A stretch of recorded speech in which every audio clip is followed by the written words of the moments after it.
Dipaksa nikahi biduan dangdut. Malam pertama, aku tak menyangka dia masih perawan. Aku menarik handuknya. Tubuh telanjangnya terbongkar di hadapanku. Indah, sempurna. Kulitnya putih, lembut, dan lentur. Payudaranya besar dan kencang. Pinggangnya ramping, pinggulnya melengkung sempurna. Aku tidak bisa menahan diri. Aku menciumi tubuhnya dari pundak, ke leher, lalu ke payudara. Dia mendesah pelan, tapi tidak menolak. Namun saat aku mulai memasuki tubuhnya, dia mengerang kesakitan.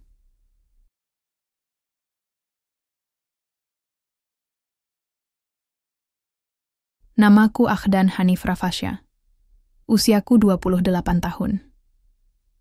Aku lahir dan besar di sebuah desa kecil di ujung utara Jawa Tengah, tepatnya di Kabupaten Blora. Desa kami jauh dari hiruk-pikuk kota, masih asri dengan sawah yang membentang luas, dan udara pagi yang segar bercampur aroma padi muda. Ayah dan ibuku adalah petani sukses.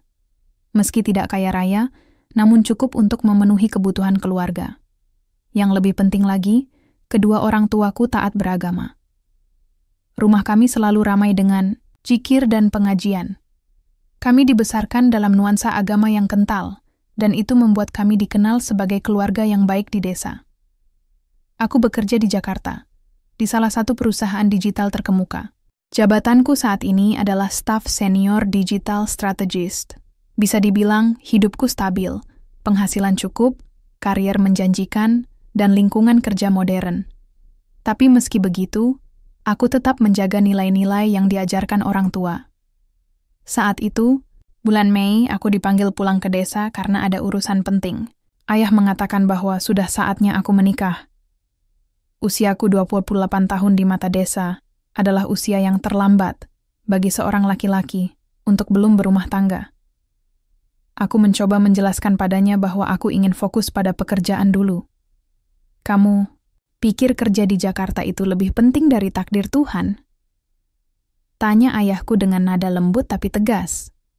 Aku cuma ingin siap dulu ya.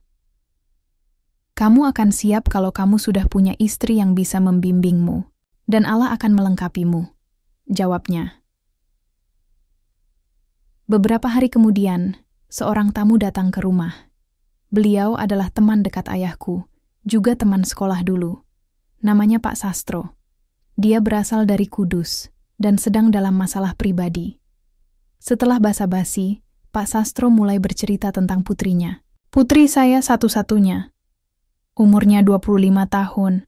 Sejak kecil memang keras kepala. Sekarang dia menjadi biduan dangdut keliling. Cantik, suara bagus, tubuhnya. Ya ampun, seksi sekali. Banyak orang bilang mirip artis. Tapi sayang, dia susah diatur. Sering pulang larut malam, kadang sampai seminggu nggak pulang. Saya takut suatu hari nanti dia akan celaka di jalanan. Apalagi profesi itu rentan bahaya. Ayahku mendengarkan dengan tenang, sesekali mengangguk-angguk. Setelah Pak Sastro selesai, ayah menepuk bahuku pelan. Bagaimana kalau anak saya, Akhdan, jadi jalan untuk menyelamatkan masa depan putrimu? Mereka nikah saja. Akhdan bisa membimbing putrimu ke jalan yang benar. Mendengar itu, jantungku serasa berhenti berdetak. Aku memandang ayahku tak percaya. Tapi ayah, diam dulu nak. Dengarkan apa kata hatimu setelah ini. Pak Sastro tampak gembira. Ia langsung mengiyakan ide itu, meskipun ia juga ragu apakah putrinya akan mau. Beberapa hari kemudian, akhirnya aku bertemu dengannya. Lintang Ayu Dewanti. Nama yang indah, seperti yang kuduga. Tapi ketika kulihat wajahnya, aku terkejut. Cantik memang, tapi sorot matanya tajam. Dia tidak tersenyum.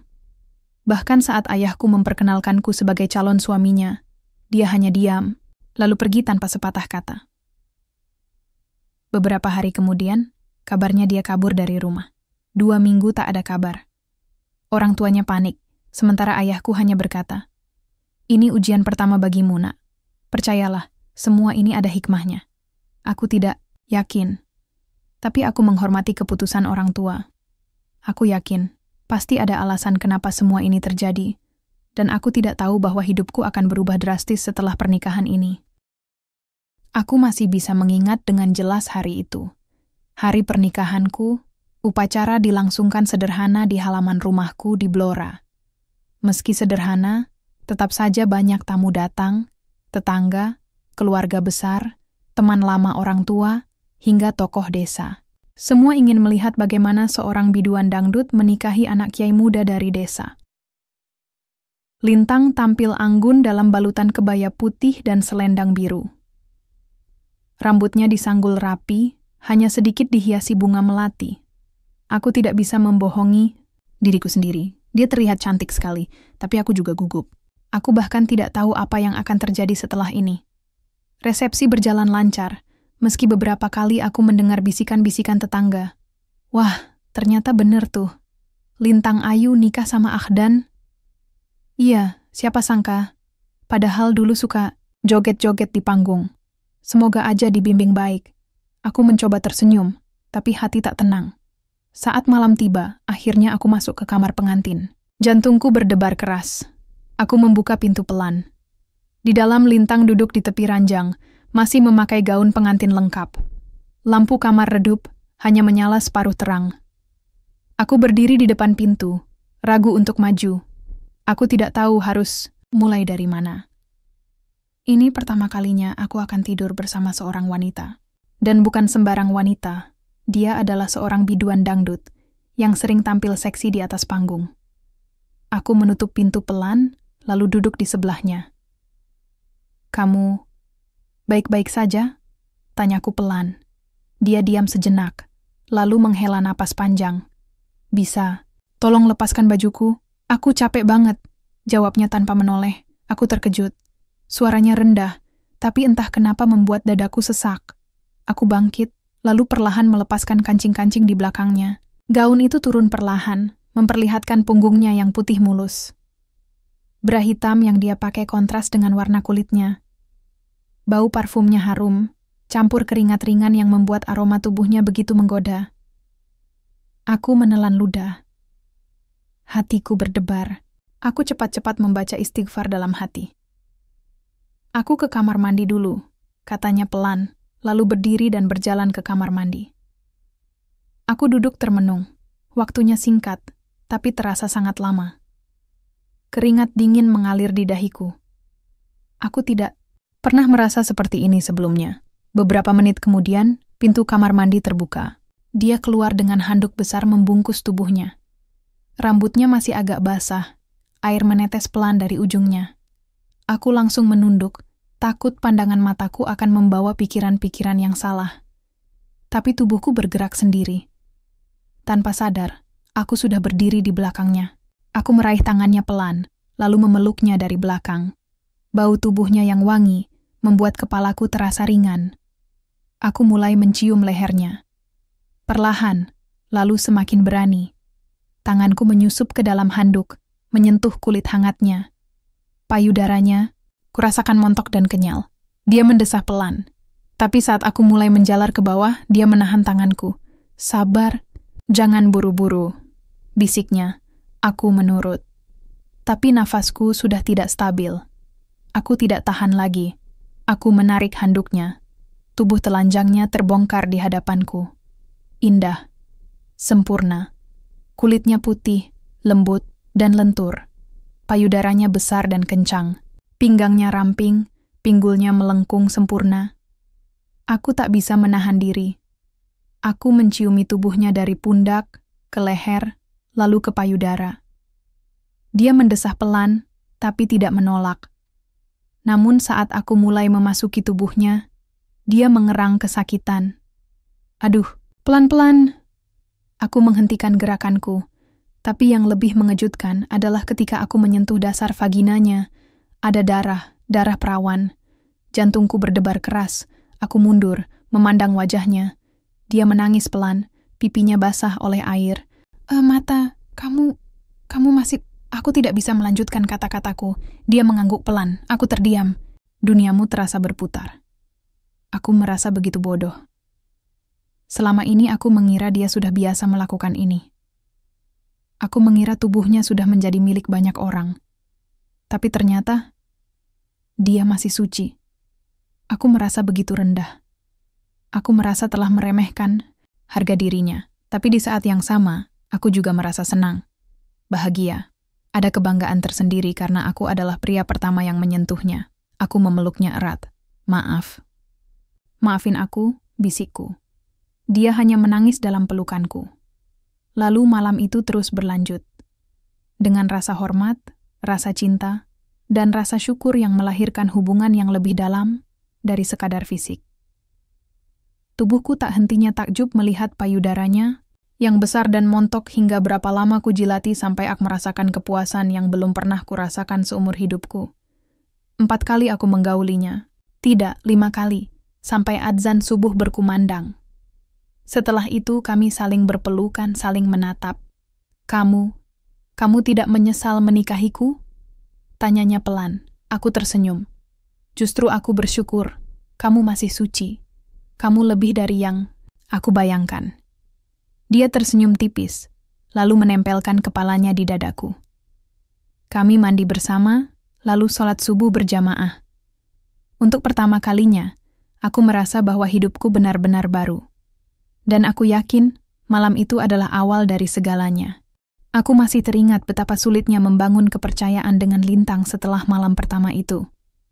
Meski kami sudah berhubungan badan, ada sesuatu yang membuatku tak sepenuhnya tenang. Aku merasa seperti telah menghakiminya sebelum menikah, mengira dia adalah wanita murahan, hanya karena profesinya sebagai biduan dangdut. Tapi ternyata dia masih suci, dan itu mengubah segalanya. Di hari-hari awal pernikahan kami, aku mencoba lebih sabar dan hati-hati dalam bersikap. Aku tidak ingin menyakitinya lagi. Aku mulai memperhatikan gerak-geriknya, caranya makan, senyumnya yang jarang muncul, hingga caranya menjaga jarak dari orang lain. Kami belum bisa dikatakan dekat. Kami masih seperti 2 orang asing yang dipaksa hidup bersama. Hingga suatu malam, saat kami sedang duduk di teras rumah, aku bertanya padanya, "Kenapa kamu mau menikahiku? Padahal dulu kamu kabur dari rumah dan menolak." Dia diam cukup lama. Angin malam bertiup pelan, membawa aroma tanah basah dari sawah di belakang rumah. "Aku nggak punya pilihan," katanya akhirnya, suaranya rendah. Orang tua ngotot. Mereka bilang, "Ini satu-satunya cara supaya aku dibenarkan." Aku mendelik. Dibenarkan? Iya. Seperti kalau aku dosa, terus harus dibersihkan lewat pernikahan ini. Aku terdiam. Aku tahu maksudnya. Orang tua mereka khawatir reputasi Lintang rusak karena menjadi biduan dangdut. Di mata masyarakat desa, profesi itu seringkali dianggap tidak layak untuk seorang gadis lajang. Tapi, kamu kan nggak melakukan hal buruk? Tanyaku perlahan. Lintang tersenyum getir. Mereka nggak peduli. Yang penting bagi mereka, aku kelihatan buruk. Jadi, kalau aku nikah, mungkin orang-orang akan berhenti ngomong jelek tentang keluarga kami. Aku tidak bisa berkata apa-apa. Aku baru sadar bahwa tekanan yang dialami Lintang jauh lebih besar daripada yang kubayangkan. Beberapa hari kemudian, ketika hujan deras turun di Blora, Lintang akhirnya menceritakan masa lalunya. Aku mulai nyanyi umur 17 tahun. Awalnya cuma iseng ikutan festival dangdut di Kudus. Menang. Terus banyak yang nawarin job. Aku senang, soalnya bisa keluar rumah, lihat dunia. Tapi orang tua nggak suka. Ayah bilang penyanyi dangdut itu jalannya maksiat. Ibu bilang, aku bakal dicolek-colek orang. Aku mendengarkan sambil meneguk teh hangat. Lalu aku mulai berontak. Aku kabur dari rumah beberapa kali. Aku kerja sendiri. Nyanyi dari kota ke kota. Duitnya buat kos, makan, dan ongkos pulang. Aku nggak minta uang orang tua lagi. Aku melihat matanya mulai berkaca-kaca. Tapi, kadang aku ngerasa sendirian banget. Nggak ada yang percaya sama aku. Nggak ada yang percaya kalau aku masih suci. Semua pasti mikir, aku udah tidur sama siapa aja. Aku merasa dadaku sesak. Aku ingat betapa buruknya prasangkaku padanya sebelum menikah. Jadi, kamu tetap menjaga dirimu sampai sekarang? Tanyaku pelan. Lintang mengangguk. Iya, aku nggak pernah pacaran. Apalagi tidur dengan orang. Aku cuma nyanyi. Itu aja udah bikin orang ngegosip. Kalau aku melakukan lebih dari itu, mungkin aku udah dianggap sampah. Aku diam. Aku merasa begitu bodoh. Selama ini aku menghakimi dia, padahal dia justru lebih baik dari banyak orang yang menghina. Maaf, kataku tiba-tiba. Lintang menoleh. Maaf kenapa? Maaf. Aku pernah menganggapmu jelek. Maaf karena pernah meremehkanmu. Maaf karena nggak percaya kamu masih suci. Lintang tersenyum tipis. Sekarang kamu percaya? Iya, jawabku mantap. Dan aku bangga bisa menjadi suamimu. Dia menunduk, pipinya memerah. Untuk pertama kalinya, aku melihat senyum yang tulus darinya.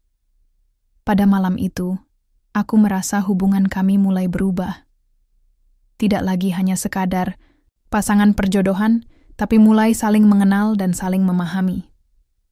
Dan aku mulai menyadari bahwa Lintang bukan hanya cantik dan seksi di luar. Dia juga kuat dan teguh di dalam. Setelah malam pengakuan itu, hubungan kami mulai berubah. Aku dan Lintang tidak lagi seperti dua orang asing yang dipaksa bersama. Ada rasa saling percaya yang mulai tumbuh. Aku jadi lebih menghargainya, bahkan bangga memilikinya sebagai istri. Kami mulai menjalani kehidupan rumah tangga sederhana di Blora. Kami tinggal di rumah keluargaku dulu, sebelum akhirnya rencana pindah ke Jakarta muncul. Tapi untuk sementara waktu, kami masih menetap di desa. Aku menyadari betapa besar perubahan yang terjadi pada diriku. Dulu, aku adalah laki-laki yang sangat konservatif. Sikapku keras terhadap norma agama, jarang tersenyum pada orang baru, dan selalu ragu dengan niat orang lain. Tapi sejak menikahi Lintang, aku mulai belajar arti penerimaan, empati, dan cinta yang tidak prasangka. Pagi-pagi, biasanya kami sarapan bersama. Kadang hanya nasi putih dengan ikan asin dan sambal, tapi rasanya beda, karena dimakan berdua. Dia sering tertawa melihat cara makanku yang cepat, sedangkan aku suka memperhatikan caranya menyuap sendok pelan-pelan, seolah-olah menikmati setiap gigitannya. Suatu pagi, saat mentari belum sepenuhnya naik, kami sedang bersiap untuk sholat subuh. Aku sudah berwudu duluan, sementara Lintang masih merapikan rambutnya. Kamu nggak mau berjamaah? Tanyaku dari dalam kamar. Iya. Bentar. Jawabnya. Aku menunggu di sajadah, sampai akhirnya dia keluar dengan baju tidur tipis dan rambut disanggul cepat. Aku langsung menunduk, takut pandangan mataku akan membawa pikiran buruk. Tapi begitu, dia masuk, dia langsung duduk di sebelahku. Sekarang kita jamaah berdua aja ya, katanya sambil tersenyum. Aku mengangguk. Hatiku hangat. Ini pertama kalinya aku sholat berjamaah dengan istriku. Bacaan surat-surat pendek terasa lebih tenang. Aku bisa merasakan aura ketenangan darinya. Setelah salam, kami berdoa bersama. Aku berdoa agar Allah memberiku kesabaran dan kebijaksanaan untuk menjaga hati dan pernikahanku. Sedangkan Lintang, aku tidak tahu apa yang dia doakan, tapi dari wajahnya, aku yakin itu tulus. Selesai itu, kami duduk di teras sambil menikmati teh panas. Udara pagi di Blora memang dingin sekali. Aku memakaikan jaketku padanya. Kamu baik banget sama aku, katanya tiba-tiba. Aku menoleh. Kenapa bilang gitu? Dari dulu, kamu nggak pernah marah meski aku sulit diatur. Kamu nggak pernah bicara jelek tentang masa laluku. Bahkan setelah tahu aku biduan dangdut, kamu tetap memperlakukanku dengan hormat. Aku tersenyum. Itu karena aku tahu, kamu wanita yang luar biasa. Bukan dari profesi atau penampilanmu, tapi dari hatimu. Lintang menunduk. Pipinya sedikit memerah. Aku senang melihatnya seperti ini. Tidak lagi seperti biduan yang angkuh di atas panggung, tapi seperti seorang istri yang butuh perlindungan dan kasih sayang. Beberapa hari kemudian, ada undangan pengajian di rumah tetangga. Kami pergi bersama. Awalnya aku khawatir, takut tetangga akan berkata buruk tentang Lintang. Tapi ternyata, beberapa ibu-ibu justru ramah padanya. Wah, ini istri Akhdan? Cantik sekali, kata salah satu ibu. Lintang tersenyum sopan. Iya, Bu. Saya Lintang. Wah, nama bagus. Semoga Sakinah. Ya, aku lega. Mereka tidak lagi memandang Lintang dengan prasangka buruk. Mungkin karena mereka lihat sikapnya yang sopan, atau mungkin karena mereka tahu bahwa Lintang punya hati yang baik. Di tengah pengajian Lintang sempat bertanya padaku, "Aku boleh ikut zikir juga, ya?" Aku mengangguk. "Tentu saja. Kamu istriku. Tempatmu di sini." Dia tersenyum. Aku bisa melihat matanya berbinar. Malam harinya, kami pulang dengan hati yang ringan. Di dalam kamar, dia duduk di tepi ranjang sambil mengelus-elus selimut. "Kamu enggak menyesal nikah sama aku?" Tanyanya pelan. Aku mendekat dan duduk di sebelahnya. Justru aku bersyukur. Aku dapat istri cantik, kuat, dan punya hati yang indah. Dia menatapku, lalu menempelkan kepalanya di bahuku. "Aku janji, aku bakal jadi istri yang baik buat kamu," bisiknya. Aku membalas pelukannya. "Dan aku akan jadi suami yang selalu melindungi kamu." Kami diam cukup lama seperti itu. Tidak ada kata-kata lagi. Cukup tubuh yang hangat dan hati yang saling menyatu. Aku sadar, inilah awal dari keluarga kami. Keluarga yang dibangun di atas pemahaman, penghargaan, dan cinta yang tulus. Sejak hari itu, hubungan kami semakin harmonis.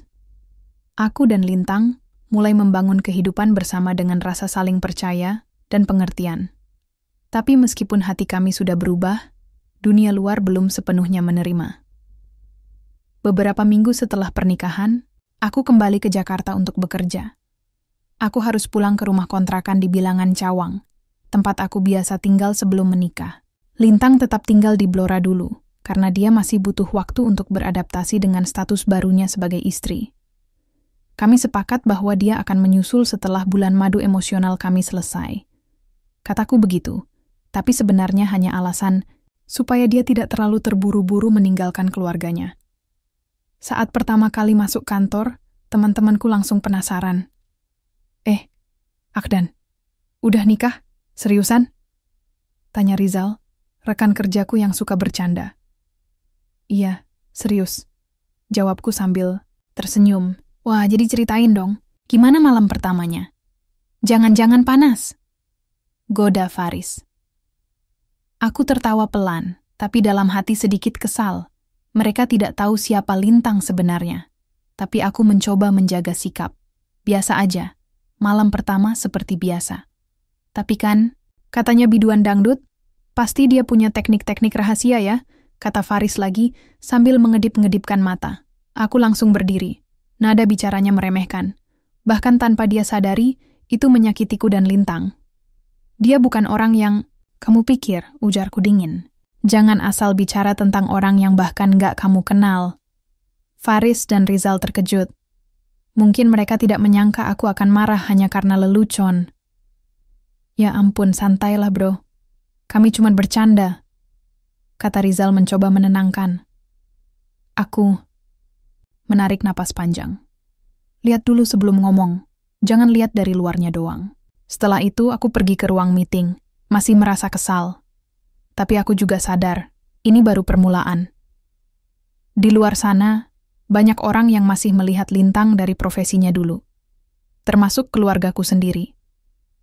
Beberapa hari kemudian, saat aku pulang ke Blora akhir pekan, saudaraku yang lebih tua, Mas Aryo, datang berkunjung. Dia memang selama ini agak skeptis dengan pernikahanku.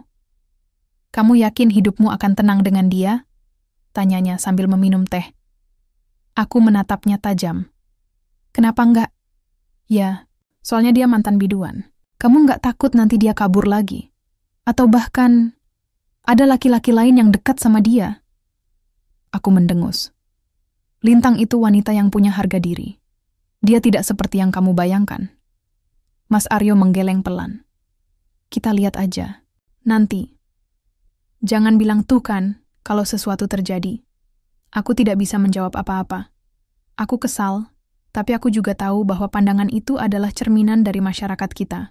Orang sulit percaya pada seseorang yang beda dari norma. Malam harinya, aku ceritakan semua ini pada Lintang. Aku nggak habis pikir, kenapa orang-orang masih suka menjudge kamu seperti itu? Ujarku kesal. Lintang hanya tersenyum tipis. Aku udah biasa, Kang. Dari dulu orang selalu mikir buruk tentang aku. Aku mengelus rambutnya. Aku janji, aku bakal selalu bela kamu. Aku percaya sama kamu. Aku tahu siapa dirimu yang sebenarnya. Lintang menatapku, matanya berkaca-kaca. Terima kasih. Kamu satu-satunya orang yang benar-benar percaya sama aku. Aku memeluknya erat. Hatiku sakit membayangkan betapa beratnya tekanan yang dia alami. Tapi aku juga bangga padanya. Dia tetap tegak, tetap kuat, meski dunia seolah-olah ingin menjatuhkannya. Di luar, angin bertiup pelan. Suara kodok di sawah terdengar samar. Aku menatap langit malam penuh bintang, berdoa agar Allah memberiku kekuatan untuk melindungi istriku dari segala macam prasangka buruk. Dan aku berjanji pada diriku sendiri bahwa aku tidak akan pernah biarkan siapapun menyakitinya lagi. Beberapa minggu setelah percakapan panas dengan Mas Aryo, aku mulai menyadari betapa dalamnya luka yang Lintang sembunyikan selama ini. Aku tahu dia kuat, tapi aku tidak menyangka bahwa beban yang dia tanggung jauh lebih berat dari yang kupikirkan.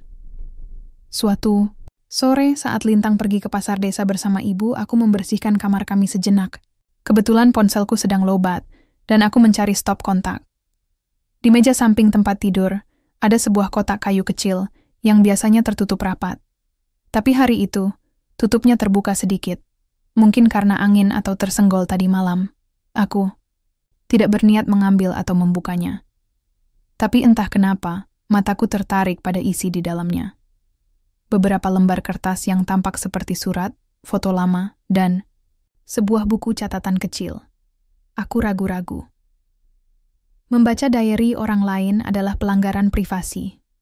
Tapi sesuatu dalam diriku mendorong untuk melihatnya.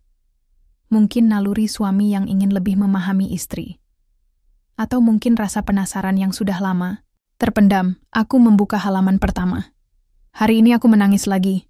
Ayah marah karena aku pulang larut. Padahal aku hanya ingin bernyanyi, bukan menjual tubuhku. Kenapa mereka selalu mikir buruk tentang aku? Aku ingin dicintai, bukan dihakimi. Aku diam. Jantungku berdebar. Aku merasa seperti menembus dinding, yang selama ini ia bangun untuk melindungi hatinya. Lembar demi lembar ku baca. Isi diary itu sangat personal. Dia menulis tentang masa-masa sulit ketika keluarganya tidak mendukung profesinya. Tentang bagaimana teman-temannya di dunia hiburan seringkali menawarkan hal-hal yang tidak pantas, dan tentang kesedihan karena tidak ada yang benar-benar mempercayainya. Aku takut menikah. Aku takut mereka pikir aku sudah rusak. Padahal aku masih suci. Aku hanya menyanyi, bukan menjual diri. Tapi siapa yang akan percaya? Mataku berkaca-kaca. Aku merasa begitu bodoh. Dulu, aku juga sempat meragukan keperjakaannya. Aku juga termasuk dalam lingkaran prasangka yang sama.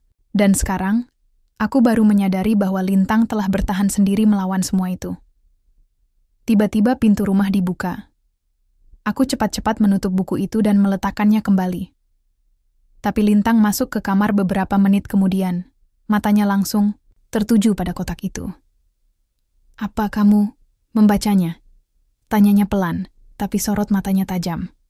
Aku tidak bisa bohong. Aku mengangguk pelan. Dia diam cukup lama.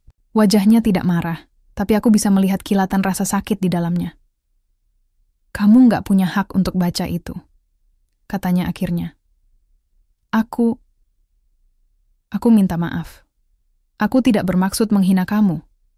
Aku hanya ingin tahu apa yang kamu rasakan. Lintang mendekat, lalu duduk di tepi ranjang. Suaranya bergetar. "Kenapa kamu harus cari tahu lewat cara itu? Kenapa kamu nggak tanya langsung ke aku?" Aku menunduk.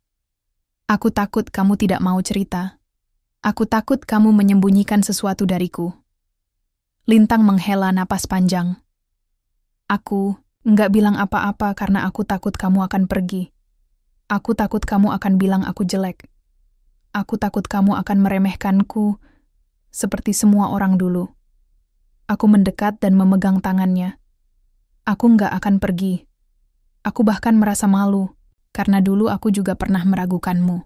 Lintang menatapku. Air matanya menetes pelan. Aku cuma ingin dicintai tanpa syarat, bukan dinilai dari masa laluku. Aku menariknya ke dalam pelukan erat. Hatiku remuk. Aku merasa telah melukai wanita yang paling berharga dalam hidupku.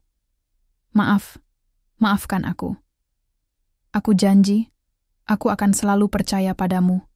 Aku akan selalu bela kamu. Aku akan pastikan dunia tahu siapa dirimu yang sebenarnya. Lintang menangis dalam pelukanku. Tapi kali ini, air matanya bukan hanya kesedihan. Ada rasa lega, rasa dipahami, dan mungkin juga harapan. Pada malam itu, kami saling berjanji. Janji untuk tidak menyembunyikan apapun lagi. Untuk saling percaya. Untuk menjadi satu-satunya tempat aman bagi satu sama lain. Dan aku yakin, rahasia yang dulu tersembunyi, kini telah menyatukan kami lebih dalam dari sebelumnya. Beberapa bulan berlalu. Kehidupan kami mulai stabil. Lintang akhirnya pindah ke Jakarta, tinggal bersamaku di kontrakan kecilku di bilangan Cawang. Awalnya dia sempat kesulitan beradaptasi dengan suasana kota yang sibuk dan ramai. Tapi perlahan-lahan, dia menemukan ritmenya sendiri. Dia membantu ibu rumah tangga tetangga mengatur acara pengajian. Bahkan pernah diminta menyanyi saat acara syukuran kelahiran anak. Suaranya masih bagus, sama seperti dulu. Hanya saja kini tidak lagi disertai goyangan seksi atau pakaian ketat. Aku senang melihatnya seperti itu. Dia terlihat tenang, damai, dan jauh dari tekanan masa lalu. Tapi hidup tak selamanya tenang. Suatu sore, saat aku sedang lembur di kantor, telepon dari nomor asing masuk. Aku pikir itu penjual pulsa atau promo kartu kredit, jadi aku abaikan. Tapi beberapa menit kemudian, Lintang mengirim pesan singkat. Ada yang nelpon aku tadi, dari TVRI, Jawa Tengah. Mereka nawarin aku ikutan acara dangdut nasional. Aku langsung panik. Aku membalas cepat. Kamu jawab apa? Dan dalam hitungan detik, dia balas. Aku belum jawab apa-apa. Aku tunggu kamu pulang dulu. Aku langsung izin pulang lebih awal. Saat sampai di rumah, Lintang sudah menunggu di teras. Wajahnya campur aduk antara senang dan ragu. Aku duduk di sebelahnya. Apa yang mereka tawarkan? Tanyaku pelan. Acara spesial duet bintang dangdut. Mereka ingin aku duet bareng Inul Daratista. Katanya, ini bisa jadi pintu untuk comeback. Aku diam. Mendengar kata comeback saja membuat dadaku sesak. Kamu mau? Tanyaku hati-hati. Lintang menunduk. Aku nggak tahu. Aku merasa ini kesempatan besar. Tapi aku juga takut kamu marah. Aku tersenyum tipis. Aku nggak akan marah kalau kamu jujur sama aku. Tapi aku cuma khawatir. Kamu akan kembali ke dunia itu. Dan mungkin, aku kehilangan kamu. Lintang menatapku, matanya berkaca-kaca. Aku nggak akan pergi. Aku janji. Ini cuma satu kali. Lagi pula, aku nggak akan nyanyi seperti dulu. Aku minta kostum sopan. Aku juga nggak mau foto-foto dekat-dekatan sama cowok. Aku menghela napas. Aku tahu ini bukan soal dia kembali ke panggung, tapi soal rasa percayaku padanya. Apakah aku benar-benar percaya bahwa dia mencintaiku, atau masih ada rasa takut di dalam diriku? Kalau kamu yakin, aku dukung, ujarku akhirnya. Lintang tersenyum. Benar? Kamu nggak marah? Aku menggeleng. Iya. Aku percaya kamu. Aku hanya takut orang lain akan bicara buruk tentangmu lagi. Biarkan mereka bicara. Yang penting, kamu percaya sama aku. Aku memeluknya erat. Hatiku lega. Tapi di saat yang sama, aku sadar bahwa ini adalah ujian terbesar kami sebagai pasangan suami istri. Beberapa hari kemudian, dia mulai latihan dan persiapan. Kami pergi ke Semarang untuk rekaman acara tersebut. Di lokasi, banyak orang dari dunia hiburan yang mengenalinya. Wah, Lintang Ayu, masih ingat aku. Sapa salah satu penyanyi pria yang dulu sering duet dengannya. Lintang tersenyum sopan. Iya bang, masih ingat. Lelaki itu menepuk bahunya dengan akrab. Aku langsung merasa tidak nyaman. Tapi Lintang menjaga jarak. Setiap kali ada yang terlalu dekat, dia langsung mengalihkan pembicaraan atau pergi. Setelah acara selesai, kami pulang ke Jakarta.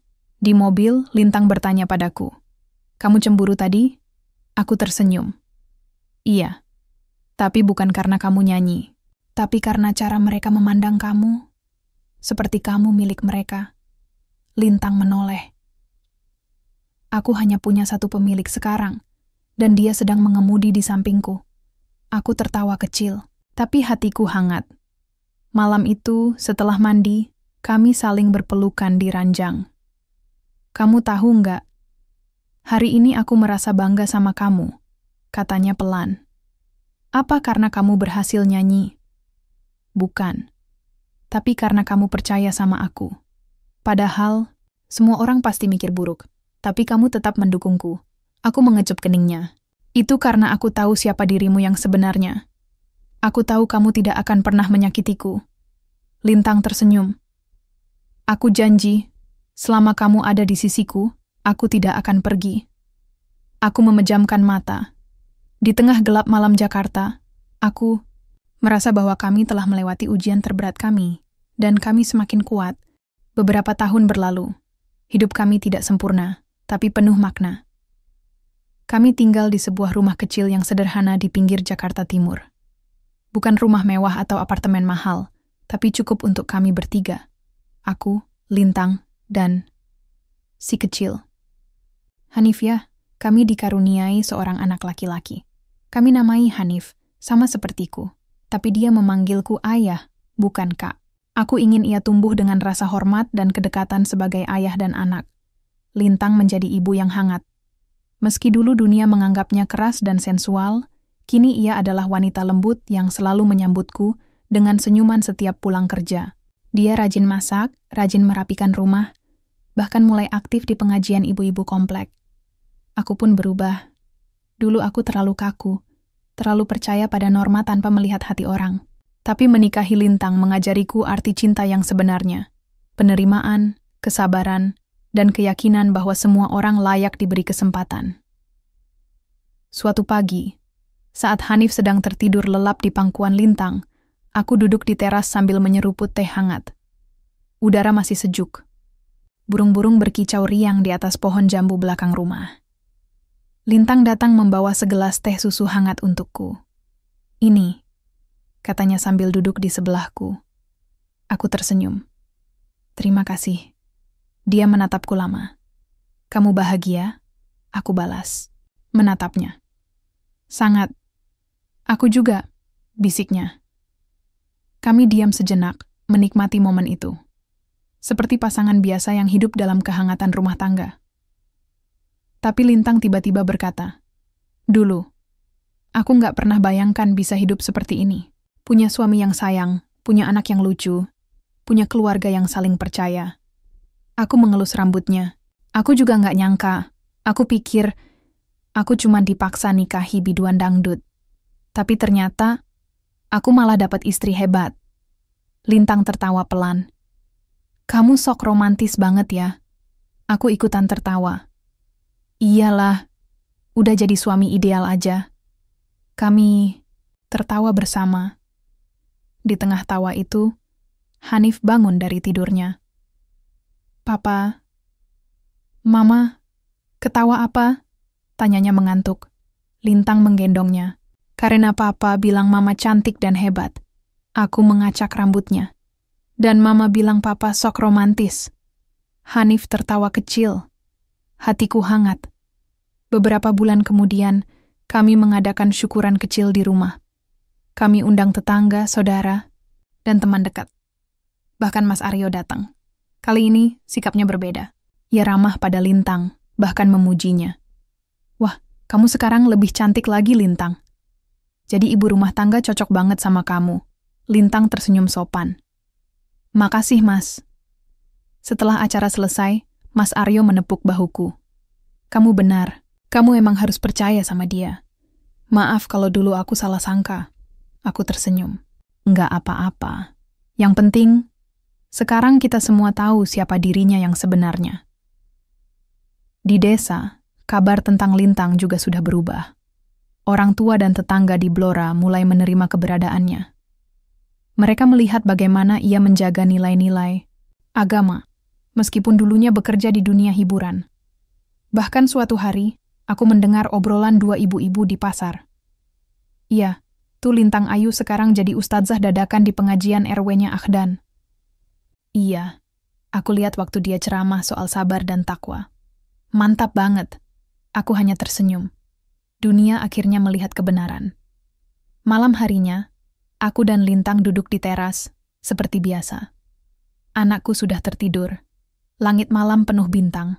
Angin bertiup pelan, membawa aroma bunga Kamboja dari halaman depan. "Kamu ingat malam pertama kita?" tanyanya tiba-tiba. Aku tersenyum. "Iya." Malam yang intens. Lintang tertawa kecil. Aku takut banget waktu itu. Takut kamu akan membenciku setelah tahu aku masih perawan. Aku menatapnya serius. Justru itulah saat aku mulai benar-benar mencintaimu. Karena kamu berani menjaga dirimu, meski dunia menekan.